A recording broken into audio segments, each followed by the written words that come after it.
1 в ефірі. Доброго дня, дорогі українці, доброго дня, шановні українські журналісти. Сьогодні ми присвятимо наш брифінг новинам економіки Російської Федерації, а точніше руйнування економіки під тиском санкцій у відповідь на російську агресію проти нашої держави. Рівень життя пересічних росіян всього за 2,5 тижні обвалився на рівень 90-х, з яких вони так відчайдушно намагалися втекти, якщо не сказати гірше. Країна стоїть на порозі дефолту та економічного краху. Розв'язавши загарбницьку війну проти України, Путін не очікував на таку реакцію України та світу. Насамперед, на такий опір українців в обороні держави, але також на такий рівень руйнівних санкцій міжнародного співтовариства та поведінки міжнародних компаній, які навіть не перебуваючи в зоні дії санкцій, все одно з моральних та практичних бізнес-причин вирішують вийти з російського ринку. Путін думав, що все завершиться швидко і серйозні санкції просто не встигнуть запровадити. А ті, які запровадять, потім швидко відмінять в новій реальності. Не так сталося, як гадалося. Сьогодні я щодня підганяю західних колег, переконую їх, що нові санкції потрібні якомога швидше. Ми вдячні за те, що вже зроблено, але не можна зупинятися. Потім буде пізно. Треба вже зараз ухвалювати нові санкції і паралельно розробляти нові рішення заздалегідь для подальшого підвищення тиску. Загалом проти Росії у покарання за брутальне порушення міжнародного права і російську агресію проти України за 18 днів з моменту вторгнення світова спільнота запровадила вже 3612 обмежувальних заходів. Це так називаються санкції юридичною мовою. Разом з обмеженнями, які вводилися з 2014 року, загальне число санкцій, запроваджених проти Росії, становить 6366. Наразі Росія випередила Іран і Північну Корею та перетворилася на підсанкційного лідера світу. Лідера за кількістю запроваджених проти неї санкцій. Росія в прямому сенсі стала світовим вигнанцем, токсичною країною, від якої відвертається світ. Внаслідок санкційного удару економіка Росії сипеться. Рубль полетів у провалля. Стабілізувати його намагаються різними трюками, але це їм не вдасться, тому що ми домовилися з партнерами про блокування резервів Центробанку Росії. Це було непросто, складніше, ніж це було лише спонукати партнерів відрізати російські банки від міжнародної платіжної системи SWIFT, але менше з тим ми це зробили, і резерви Центрального банку в євро і в доларах є заблокованими. Ми активно працюємо над закриттям всіх шляхів обходу санкцій.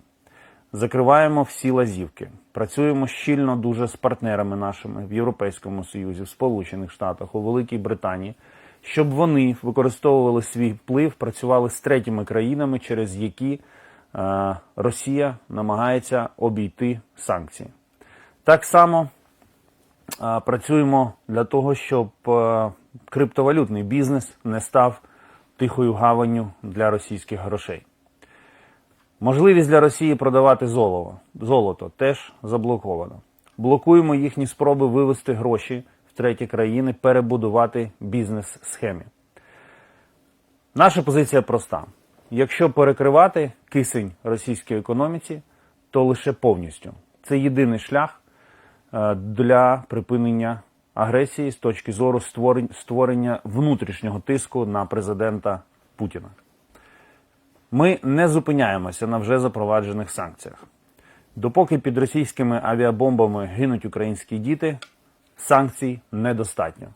Я можу вам сказати, що в моїх переговорах з партнерами часто чую такий аргумент, що що ми вже запровадили безпрецедентні санкції, ми продовжуємо їх запроваджувати, ми ніколи не мали такого санкційного досвіду, нам треба зробити паузу і подивитися, як діють вже запроваджені санкції. І на це я дуже чітко відповідаю. Востаннє зробив це цього ранку, спілкуючись з одним з міністрів закордонних справ країни Європейського Союзу. Допоки триває війна, допоки Росія вбиває наших громадян, санкції мають продовжувати застосовуватися. Нові санкції. І є у нас чіткий список тих санкцій, які ми ще хочемо, щоб були застосовані. І ми по цьому списку дуже чітко йдемо. Зараз ми стоїмо на порозі запровадження нового 4-го раунду санкцій Європейського Союзу. Це будуть санкції проти фізичних та юридичних осіб, а також проти низки великих російських компаній з особливим наголосом на компаніях російського військово-промислового комплексу. Тут, я думаю, пояснювати не потрібно нічого. Максимально будемо тиснути на те, щоб звузити простір для функціонування російської військової машини. США, Велика Британія та Канада вже відмовляються від російської нафти і вугілля. Ми активно працюємо над тим, щоб від російських енергоносіїв відмовлялися країни ЄС. Тут у нас є найбільша проблема у вигляді Німеччини, для якої така відмова є надзвичайно складним рішенням.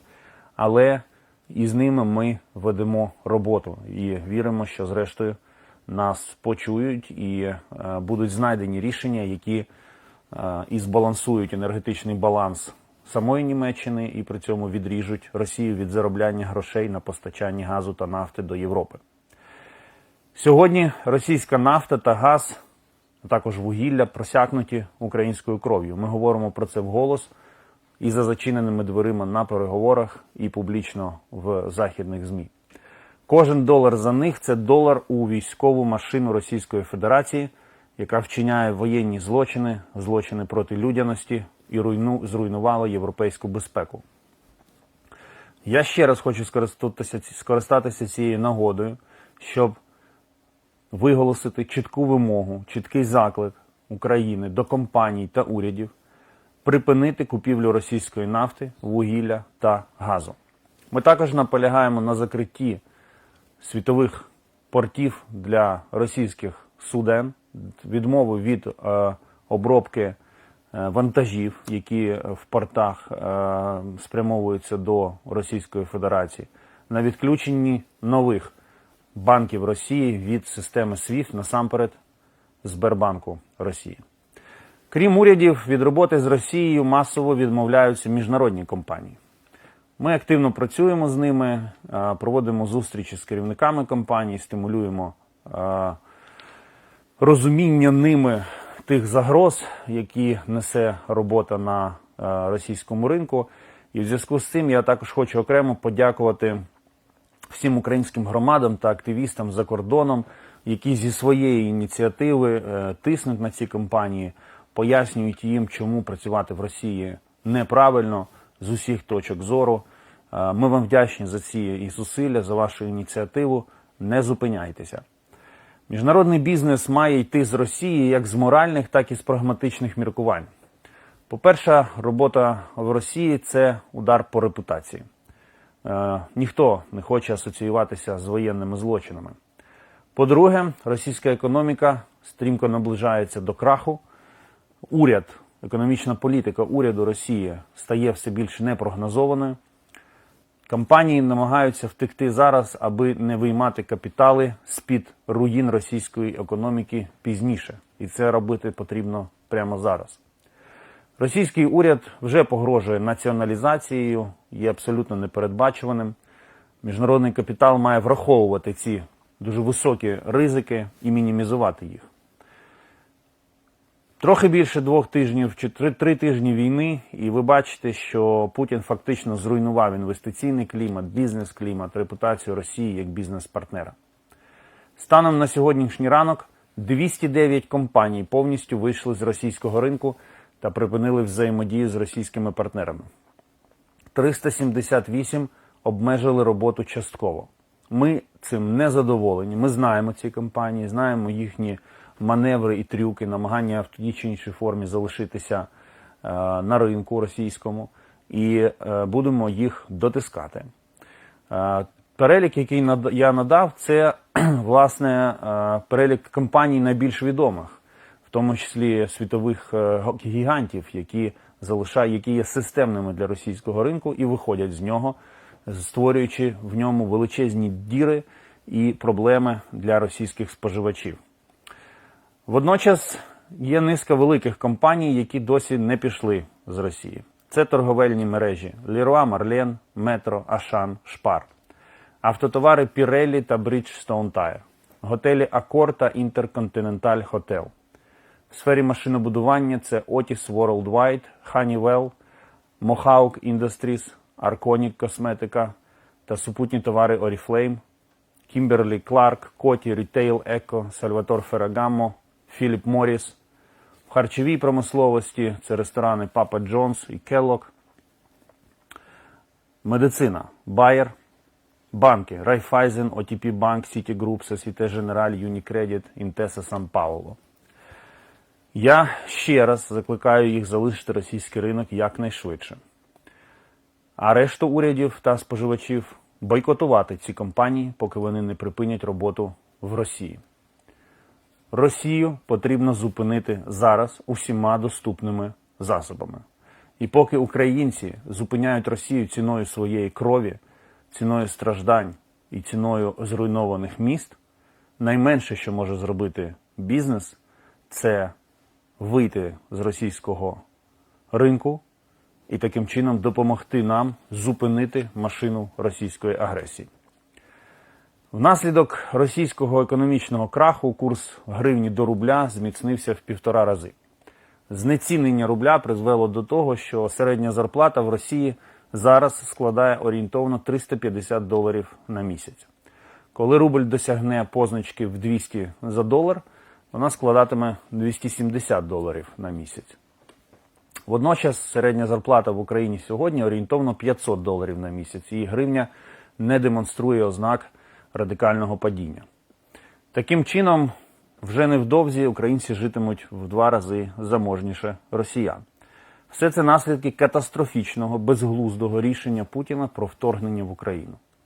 Кожен подальший день цієї війни проти України робить росіян ще біднішими. Ми також працюємо з міжнародними партнерами над масштабною фінансовою підтримкою України, української економіки та бізнесу. Президент України, прем'єр-міністр, весь уряд щодня перебудовують економіку таким чином, щоб створити максимально комфортні умови для громадян України і для українських підприємців. Нашим підприємцям зараз дуже важко. Запевняю вас, що уряд докладає максимум зусиль для втілення стратегії пом'якшення економічного тягаря війни для України. Дякую. Я завершив. Це були 3 тижні шаленої роботи, без сну, з великими емоціями. Сьогодні, коли я мав ще одну міжнародну телефонну розмову, один з колег, міністр закордонних справ однієї європейської держави, сказав мені: Дмитро, ти за ці 3 тижні дуже часто кричав на нас, вимагав від нас, соромив нас. І це дозволило нам, і це було важливо, щоб ми мобілізувалися і ухвалювали потрібні рішення. Дійсно, це були 3 важких тижні, не дуже дипломатичних, але війна і у нас воєнна дипломатія. Головне, що є результат, який я сьогодні вам описав. І друге, головне, що ми не зупиняємося, ми рухаємося вперед і ми доведемо цю справу до перемоги України і всього світу, який хоче жити в мирі та безпеці. Готовий відповісти, як завжди, на декілька ваших запитань. Інтерфакс, Наталія Пушкарук. Як просувається питання надання Німеччини Україні додаткового озброєння? Які саме санкції щодо РФ блокує Німеччина в ЄС? Що робиться, щоб змінити позицію Берліна? Я не буду коментувати питання зброї. Можу лише сказати, що з усіма країнами ведеться відповідна робота. І якщо хтось намагається щось поставити з тих чи інших причин на паузу, то стикається з нашою жорсткою позицією. Що стосується санкцій, то, щоб бути чесним, потрібно сказати наступне. Безумовно, Німеччина відіграла важливу роль у застосуванні перших пакетів санкцій Європейського Союзу і у тому, що був зупинений Північний потік-2. Ми за це вдячні і ми поважаємо цей внесок Німеччини в боротьбу з російським агресором. Крапка. Але війна триває, і потрібно задавати нових і нових болісних ударів по Росії. Так само, як Росія продовжує завдавати нових ударів по території України ракетами, градами, так само і Європейський Союз, в тому числі Німеччина, не повинні зупинятися. Тому ми вийшли з новими пропозиціями щодо санкцій, які мають бути застосовані. І такі питання, в яких ми бачимо, скажімо, стриману позицію Німеччини, це, по-перше, відключення російських банків від системи платежів SWIFT, нових російських банків, насамперед Сбербанку. По-друге, це, безумовно, постачання енергоносіїв до Німеччини. Там є об'єктивна проблема, дійсно, з точки зору залежності Німеччини від російських енергоносіїв, але і їй можна знайти рішення за наявності політичної волі цим займатися. Тому зараз дві ключові історії, де ми, скажімо так, маємо дискусію з Німеччиною, це SWIFT і енергоносії. CNN, what is your position on the US journalist killing in Kyiv on Sunday? Well, I would like to express my sincere condolences to the relatives and friends of the killed journalist. He fell a victim of the Russian aggression. He was killed by the Russian army operating in the suburbs of Kyiv. We drew the attention of respective international institutions to this murder, and I welcome the reaction of the OSCE Special Representative on the Freedom of the Media. We believe that Russia, that this journalist who was wearing who was wearing a helmet, as far as I understand, and the West with press on it, he was deliberately killed, and it's just another barbarian act of the Russian army in the territory of Ukraine, and those who committed it should be brought to an account. Civil media in frontline North Macedonia, what the international community and NATO can do and are not doing to help the Ukrainian nation against the Russian aggression and onslaught on civilian population? Weapons and sanctions. This is what the international community can do. Weapons to Ukraine, sanctions against Russia. And we've been very open about it. We need to strengthen significantly our Air Force, and therefore the best thing NATO allies can do now is to provide Ukraine with all necessary fighting jets and attack planes, which will allow us to balance the military situation in the sky, because most of the casualties that we suffer is a result of bombardments of our cities from the sky. This is the most needed support. Second, we are using a lot of we mostly use weapons which come from the Soviet times, so it would be extremely important if all countries who have weapons produced in Soviet era in their warehouses would hand over them to us to strengthen our defense capability. And when it comes to sanctions, disconnect Russia from SWIFT entirely. All Russian banks must be disconnected from SWIFT.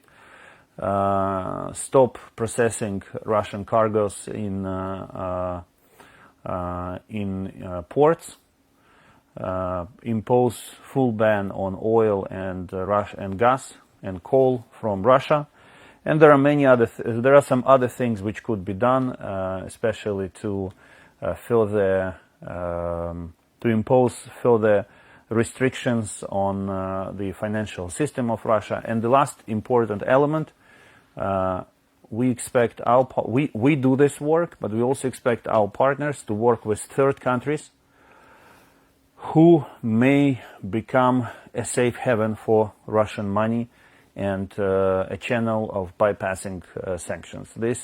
These loopholes should be closed, and they should not have any single opportunity to ease the pain they are suffering. Візьмемо два останніх від Саші Картера. США, пояснюючи своє рішення щодо непередачі МІГів в Україні, заявили, що партія літаків не змінила б ефективність наших ВПС, і оцінку нібито базують на думці експертів, що контактували з українськими колегами. Питання, чи дійсно хтось в Україні передавав США сигнал про те, що літаки не потрібні. І друге питання, фармакомпанії надто активно долучаються до міжнародного бойкоту Росії, чи є шанс, що найбільші гравці залишать кремлівський ринок? Літаки потрібні. Це питання залишається надзвичайно нагальним на порядку денному. Між військовими є розмова про те, які саме літаки потрібні, для яких цілей, але будь-які розмови про те, що Україні літаки не потрібні, не відповідають дійсності. Щодо фармакології, то заклик такий самий, як і до всіх інших компаній. Є тут дійсно, звісно, гуманітарна складова, тому що ліки – це ліки, але наскільки мені відомо, то наше Міністерство охорони здоров'я працює з світовими гігантами фармакології, щоб знайти оптимальне рішення. Дякую. Дуже всім дякую, бережіть себе і до перемоги.